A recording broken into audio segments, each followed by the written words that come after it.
Today, I'm going to be going through this box of all of my extra clarinet equipment, and I'm going to tidy it up using the Konmari method.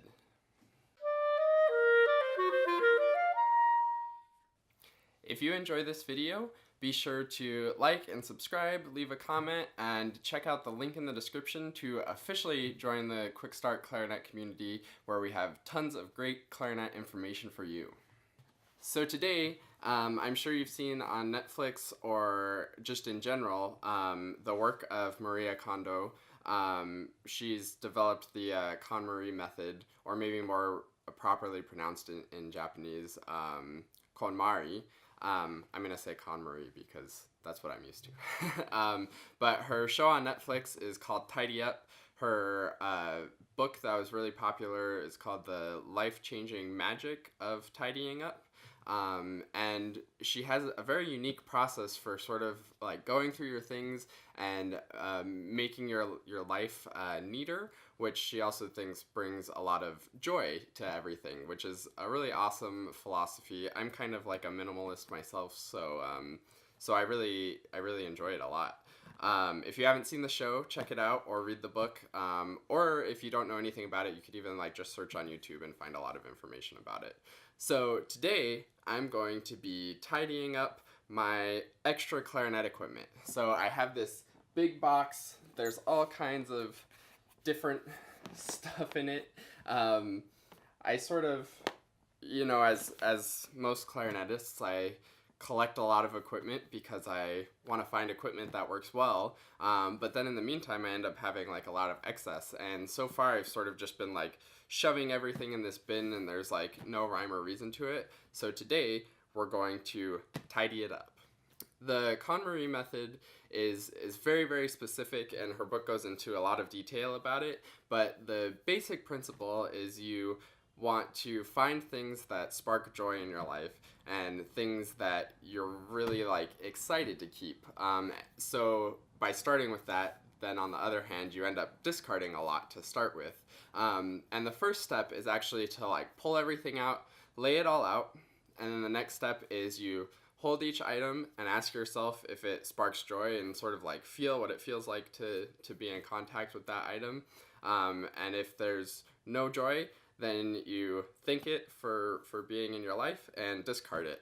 And then once you've gone through everything that you've laid out and discard everything, then you reorganize and find a home for everything to rest when you're not using it, which I like that idea a lot because I'm always a fan of like everything having its place. So without further ado, let's get everything out of this bin and lay it out and see what we have.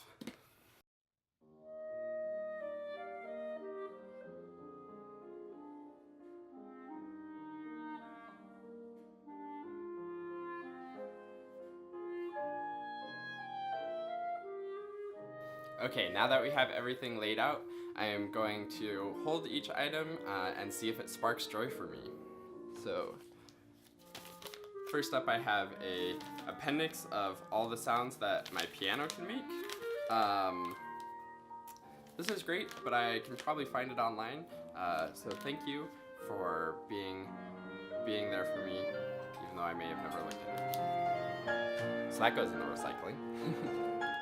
Here's a small dictionary of music terms from my mother-in-law. So maybe on its own, it doesn't spark that much joy, but it was a really cool thing that I got. So I'm gonna keep this. First generation box top from my iPad. My idea was to use this for like scraping on reeds. I had a fancy system where I could put this and put a light under it and see it, but I've never used that, and not even the iPad sparks joy for me anymore. This is a packet of reed making equipment and reed making tips and thoughts and stuff, which is really awesome. I like reed making a lot, and yeah, this definitely brings joy. Here I have scores from my advanced conducting class with Marie Kondo. That was definitely a super awesome moment, and these bring a lot of joy for sure. Different clarinet duets and the Krebs method book. I'm not sure if joy is the right word for what these bring up, but they're definitely worth keeping. handouts from the Quick Start Clarinet courses. Those bring joy, but I have digital copies. These are a bunch of mouthpieces that I have. These are like my nice Van Doren mouthpieces, and I've played a lot on them, and they definitely spark joy. These ones are some like old mouthpieces that I've had with like other random clarinets that were maybe my mom's too, and I've never used them, so I don't know. I don't feel too much joy from them. So, but I also don't know like where to get rid of mouthpieces because I don't just want to throw them away. So maybe I'll donate them to a school or something. But yeah, they don't bring much joy to my life. This ligature does though, so I'm gonna keep that. Bunch of mouthpiece caps. Those are always good. I have a couple barrels.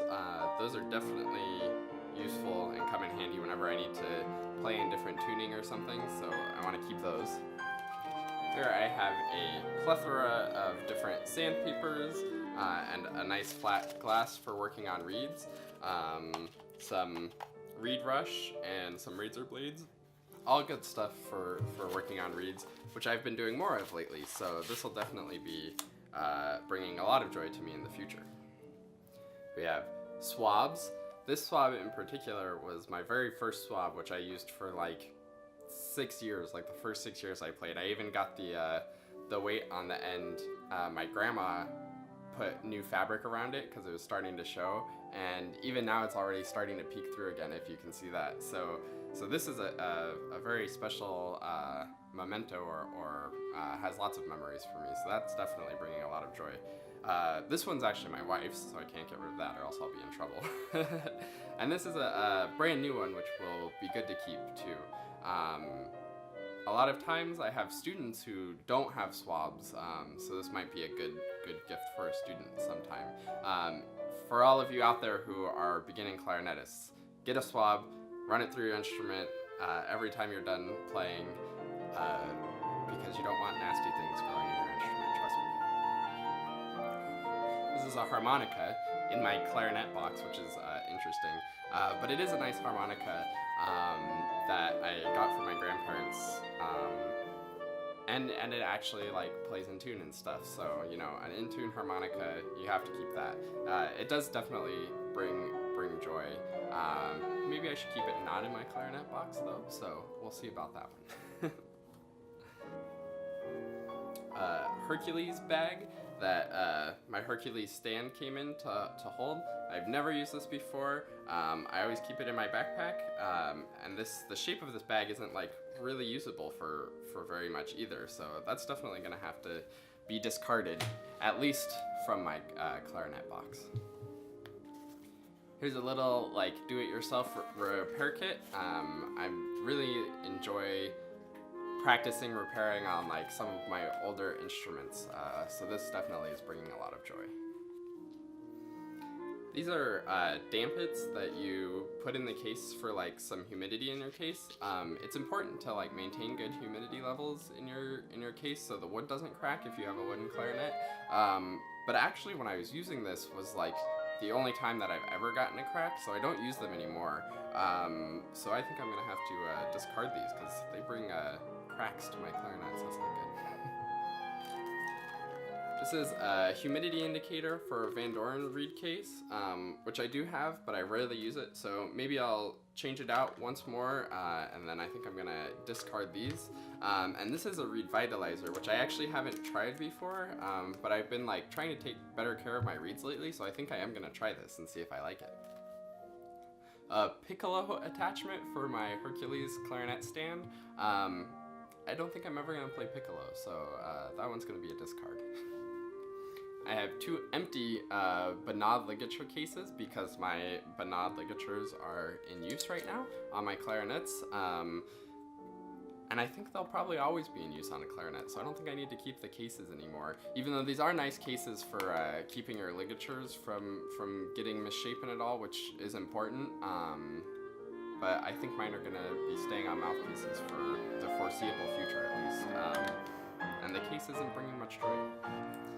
Here's some little plastic reed cases, which I don't use personally, but these are great to demonstrate to students for like what you should have for a very basic reed holder.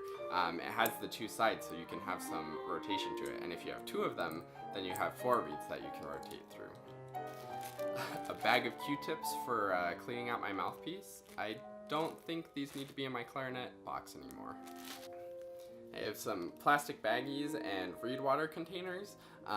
Even though these just seem like pretty much just trash, they actually are bringing joy because I love having little bags to be able to put like little parts and pieces in. So these are actually, even though they don't look like much, they are sparking joy in my life, and I definitely want to keep them in my clarinet box. Shoulder straps and name tags for my clarinet cases that I've never used. And I have a backpack strap anyways, so I don't think I need these anymore. These are super nifty things to learn your notes, because you tie the strings on and then it has like a pattern behind. And I'm definitely keeping these as a useful teaching tool. Key oil, that's always good, and my clarinet appreciates being oiled, so this brings joy for sure. I have a light from doing my reeds, which I don't use at all for that purpose, but it's a good light.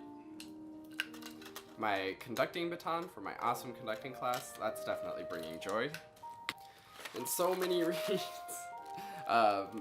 These are reeds that I'm never gonna play again, because they're either the wrong size or they're old, and I don't know for sure what to do with them, but I think there's some places where you can donate reeds. They make good kindling. There's a lot of plastic trash though from them if you just throw them away, so I'm not sure what I'm gonna do with these, but they definitely don't bring joy at all. Reeds really spark joy for a clarinetist, right? They are sometimes good for students, like the ones that are too soft that I didn't use, but if you have any idea for what to do with old reeds, definitely let me know, because I have a lot of them. Great, so that concludes the discarding part of the process. So I've gone through and held everything to see what brings me joy, and I have leftover quite a bit of really useful clarinet equipment. But now we have to put it all back in the box and organize it really nicely so everything has its own spot.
And just like that, my super duper packed to the brim full box of clarinet equipment is now much more manageable and lighter, and only the stuff in here, the stuff in here all brings me joy, which is really awesome. So thanks for watching us tidying up my clarinet equipment, the Konmari method.